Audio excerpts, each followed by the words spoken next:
আসতে কোনো কষ্ট হয় নাই তো দারোগাবাবু? তুই থাকতে কি আর আমাদের সুখ আছে?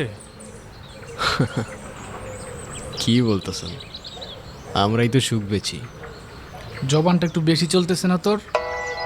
আমার জবান বেশি চলতেছে কিনা জানি না, কিন্তু আপনাদের পা অনেক বেশি চলতেছে। হঠাৎ লাল কুঠিতে পকেট খালি নাকি? জবান সামলায় কথা বল, নইলে 300 সাথে ঢুকাই দেব। বুঝি বুঝি, এইটাই তো। নেন, রাখেন আর কাটেন, নাইলে 307 করতে কিন্তু আমাদের 7 সেকেন্ডও লাগে না। আরে আগে দিবি না? তাইলে তো আর এত ঝামেলা করি না। আমার পকেট ভরছে,